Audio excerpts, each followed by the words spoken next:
Hey buddy, what is up and welcome back to my channel. This is episode 4 of Never Tell Me the Odds, the video series where I attempt anything RNG based in the game of Maplestory M. Today I prepped 75 unique fuses or 150 epic items in an attempt to get an emblem. I've also prepped 2 mythic fuses that I will be fusing 2 shining rods, which is the new Luminous, in honor of the new class dropping. Today I have about a 99% chance of hitting an emblem, so I'm feeling really confident about this, so we'll see if I hit it, hopefully. I've also finished my weapon guide, which will be dropping out on Christmas, so be on the lookout for that. I wanted to give something back to the community, and I really hope you guys enjoy it because I put a lot of effort into it. Without further ado, let's get into it. Alright, I'm on my Phantom Simulate, as you can see, 174. Today I've prepped all the fuses and I placed them all on top of my character. So today I'm going to be doing hats, outfits, some shoes, belts and capes as usual. And same strat. I've prepped all the all the gloves to level 15 so I don't mess it up. Alright, here's the first one. Okay, not bad. So this week in Maplestory M, there's been a lot going on because of the new patch that just dropped. It's the December patch. The new class obviously dropped, Luminous. If you haven't checked it out yet, Luminous is a really cool class to play. Their reflection is very powerful. The switching between light and darkness is like the only gripe that a lot of major players are having. I'm friends with the rank 4 one named Mewtwo on NA Scania. So yeah, he said that the class is really cool. I think he has like a mythic weapon and all that, and he's been training at Star Force like 144 since like really early on levels because the class is really tanky and it does a lot of damage. So its clear speed is actually really good. Luminous is actually the class with the longest range of teleport. So if you like transporting from one spot to another, it's really good. I don't know if you know this, but what Elite Dungeon is that? Elite Dungeon 85. There's that middle platform on the second map. It's just like super high. You can actually teleport up to that, which none of the other classes can. Most classes you have to walk up the rope in order to get up there. The class itself avoids a lot of damage because of its passive abilities. It even has a passive magic guard, so if you're like looking for a miso farmer and don't want to use miso on it or equipped it with pets, it's a good class. Yeah, I actually would have played a Luminous before Phantom if Luminous dropped before Phantom because I knew that the class was going to be super cool and I really like the concept from GMS. So what are your current thoughts on Luminous? Are you enjoying the class so far? Did you switch mains? I know that I've contemplated about it. I've actually started an alt account with the Luminous on it, just so that way I could play it a bit, because it's that much fun to me. Also in the new patch, they dropped the new Star Force maps, Star Force 153 and 150. Right now in the community, it's no longer cool to train at Star Force 144. It's more about just dying at Star Force 150 at level 180. Luckily for Phantom, I can change my setup to equip Magic Guard and all that, so I can actually train there, which is really cool. Like I think I get like a % per minute per 8 minutes or something like that, so it's really fast. Yeah, I get about a % every 8 minutes. What I like about it is that it pushes the endgame content a little bit further and a little bit faster because there's a lot of people in the 190 range that are trying to hit 200 training at Star Force 144, which is really inefficient. So I'm glad. So hats off to Nexon for doing that.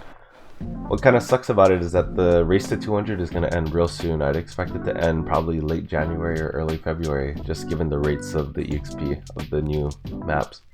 Yeah, I'm not really sure who's going to win that race. I don't really keep up with the ranking myself, but it'll be cool to see a level 200 in Maplestory M.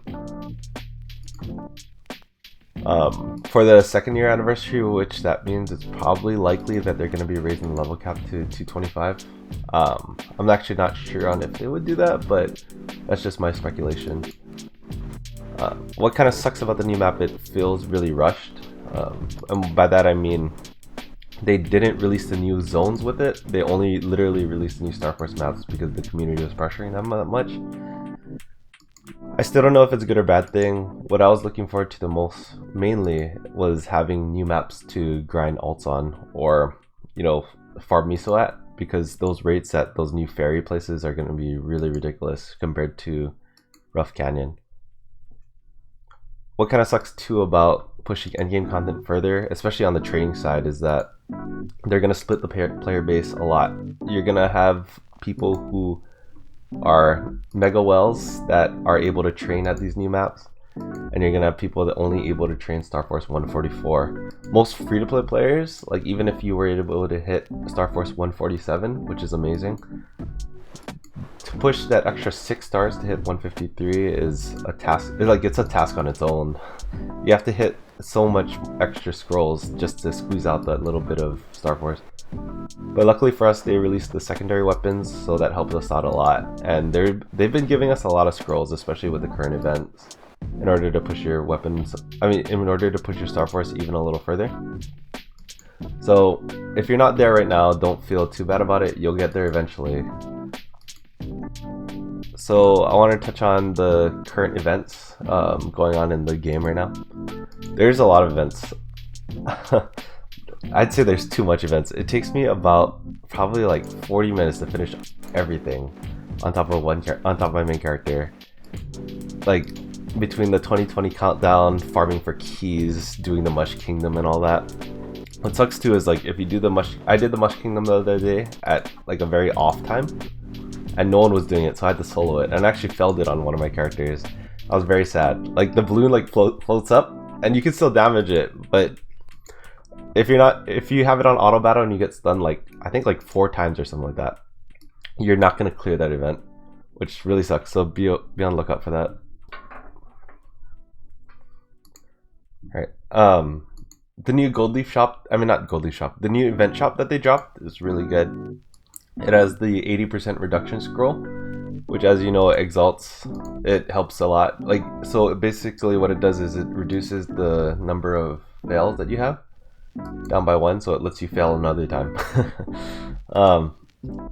But you know, at least it's a step in the right direction. At least they're acknowledging that, you know, it's an issue to brick an item to 5 out of 5. So glad that they're doing something about it. We'll see what they have to do in the future. They mentioned in the video that they're planning something long-term in order to fix it. But we'll see. We just have to be patient. The 2020 countdown event right now. So basically you have to be online at midnight. Or you can set your character to auto battle in there. And it's similar to dungeon auto battle, where it'll just run the timer down, and if you log in the next day, you'll have the coins. The issue is that you have to be on that certain map at midnight. So if you're sleeping, or have, you know, a legitimate like sleep schedule or work schedule, it's kind of hard to do that. Or you have to choose between hot time or getting event coins, which isn't fun. Like, it sucks when Maplestory is a game of grinding, right? And you have to make choices between, do I want to grind or do I want events? So most players will opt to grind, especially because they drop the new maps. Because, you know, it's fun to gain a lot of EXP really fast in the game of Maplestory.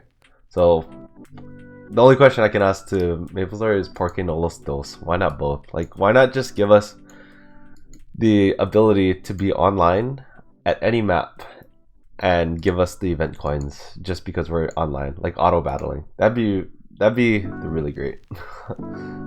The daily hunt, so 15 keys. Recently in an update, they made it so that way you can kill any level above your character or 16 below, which is really good for characters that overgear most areas. Before, the meta would be to go to a mini dungeon and grind there for like 15 minutes and get it, but now you can actually do events in regular Star Force maps. So if you're geared enough to do Star Force 147, for example, you can finish the event there, if assuming that your character kills and isn't leeching or doing a lot of misses, because I know a lot of you are out there that just go there, gear up all your armor so you can live, and then you just auto battle there. Today's content is really cool, the one where it shows 3 events to do, such as elite dungeons and stuff like that. That's a lot of fun for me because it makes me do older content that obviously Nexon has worked very hard on. such as nets. I'd never do nets. I only do pretty much elite dungeons. So that's really cool. I wish they could implement something on a daily basis for that. Perhaps maybe gold leaves, adding it, so that way we get a little bit more influx of gold leaves, because that's very valuable. But overall, yeah, I like the change. I like the fact that you can queue up for, I don't know, I did pirates the other day, and I actually had a party for pirates, which was awesome. The shower event is cool. It takes a little long. I wish you could just AFK in there. But yeah, like I mentioned in the beginning, if you get stunned while on auto battle and you're soloing it, you're not going to finish the event. And missing out on those coins are really bad. The Mush King Kingdom is alright as well. I just think that the rewards are very lackluster compared to like the spider event and all that. What I don't like about it is I don't like that you have to clear the first 2 weeks in order to get the set bonus. If you could just get the set bonus per week and they just scaled up the XP bonus. I think the first one's like 3%. Because I was trying to I equipped the title yesterday and I was like, whoa, it's a set bonus. How do I use this? And I didn't know how to get the title, so that kind of sucked. Yeah, so my only complaint about the total amount of content that we have right now available is the fact that it takes a really long time. Maplestory M is a game where it's based for MMO players on the go. It's not meant to be sat down for hours on end to do something. Like I think 30 minutes of like actual gameplay is fine.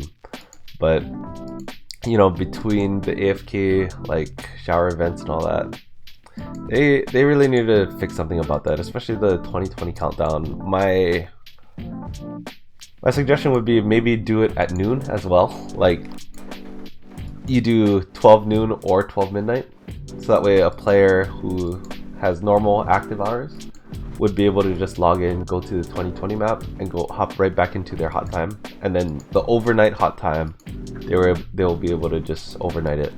What I've been doing actually is I've been skipping that 2020 event because I really want the EXP on my character rather than you know, the event coins. Because eventually we're gonna all get the event coins. We're probably gonna get a gross over amount of the 120 mark for the diamond.